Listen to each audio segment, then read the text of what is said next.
ولسوني تردا جاء رجل إلى رسول الله صلى الله عليه وسلم فقال بيا كاد بولاي بيغمري خو عليه الصلاة والسلام فرمي يا رسول الله متى الساعة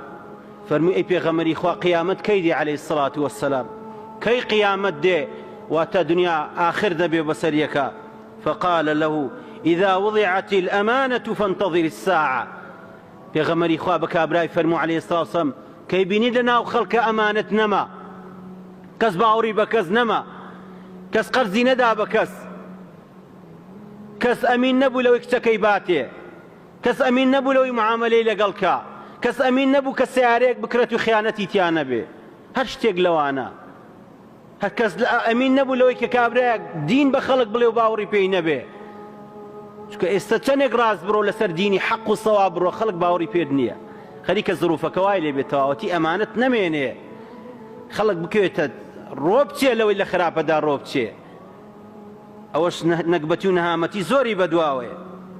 ويكابرا برسالي لبيغمر كر عليه الصلاة والسلام بروجي دوائي فرمي روجي دوائي نشانكي ويك أمانتنا من إلاني وخلقي دا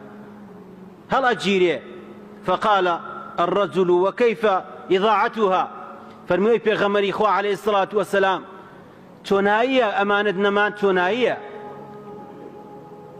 لنا وتوني أمانة تونائية فقال إذا وسد الأمر إلى غير أهله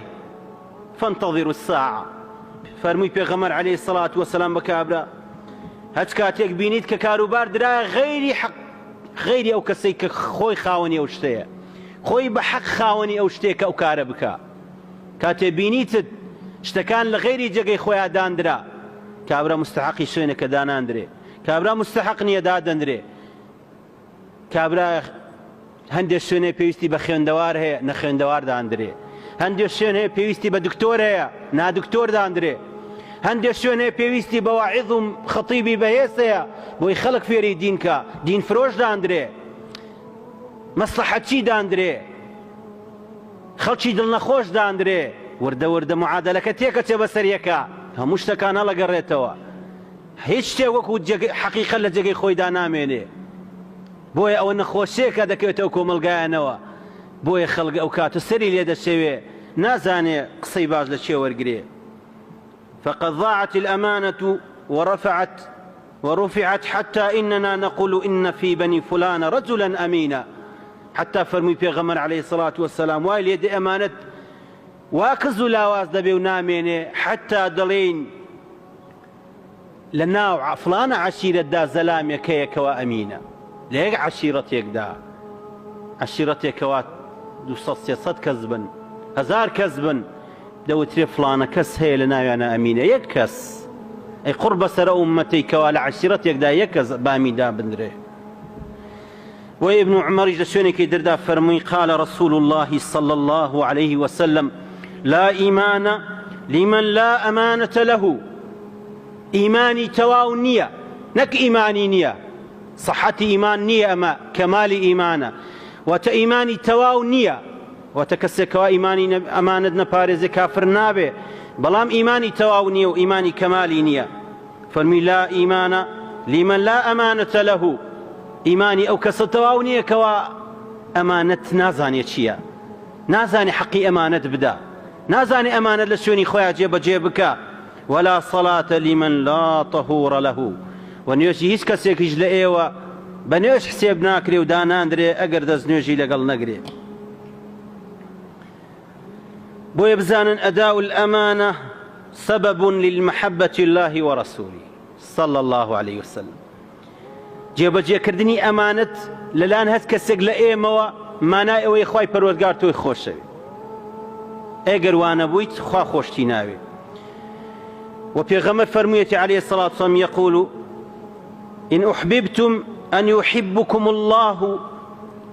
ورسوله فأدوا إذا أتمنتم فەرمووی ئەگەر پێتان خۆشە خوا و پێغەمبەری خوا خۆشتانی بوێ عليه الصلاة والسلام ئەو کاتە بڕێک و پێچی ئەو ئەمانەتی کە لە ژێر دەستایە جێبەجێ بکە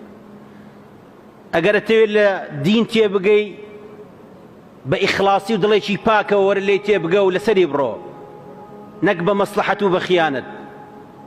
ئەگەر دەتەوێت لەگەڵ خیانەتك لەگەڵ خێزانەکەت باش بی لە یەکەم ڕۆژەوە نیەتت پاک بێ لەگەڵی و بەڕێک و پێچی بڕۆ لەگەڵ حەقی خۆی بەرێ هەمانە هەر لە سەرەتاوە کەس نەکە مارە ئەکا ئافرەت هەیە دێ لە پاڵ کچەکەیدا دەوەستێ و دەڵێ من ئەمێ مارەیەکەی ئەوەندە بێ زۆر دەبەستێتەوە پێوەی بۆی کەوا وا ئەزانێ بە نیەتی گڵاوەکەی خۆی وا ئەزانێ کە ئەم پیاوە سبەینێ لەگەڵی نەگونجێ بەم مارەکردنە تۆڵەی لێ بکاتەوە بەڵام ئەوەش خیانەتە چونکە نیەت ناپاکی خیانەتە دەبێ هەموو کەسێ لان خۆی و نیەتی پاک بێ چونکە پێغەمبەر عەلەیهی سەڵام ئێمە ئەوە پەروەردە نەکردووە واصدقوا إذا حدثتم ڕاست بڕۆن و ڕاستبێژی بکەن کاتی قسە دەکەن لەناو خەڵکیدا شت دەڵێن بە ڕاستگۆیی قسە بکەن نەک بە درۆ و لابەلا نەک بە خیانەت و هەڵگەڕانەوەی قسە ڕاستەوخۆ قسەکە چی ئەوە بکە نەک بە مەسلحەت قسە بکەی لە پێناوی لایەنێکدا یا لە پێناوی شتێکدا کە مەسلحەتی خۆت بێ وریا بە قیامەت زۆر سەختە و بەرگەی ناگری بەخوا وأحسنوا الجوار من جاوەڕەکم و لەگەڵ کەسێکدا کە بوو بە هاوسێ شت چاکەکاری بکە هەوڵ بدە بەس چاکەی لەگەڵ بکە لە چاکە زیاتری لەگەڵ مەکە چاکەش بۆ ناکرێ خراپەی لەگەڵ مەکە ئەوە فعل و سیفەتی ئیمانداری ڕاستەقینەی لە دنیادا کە دەبێ بەو شێوەیە هەنگاو بنێ و بەو شێوەیە بڕوە ئەمەش لە صحیح جامعدا هاتووە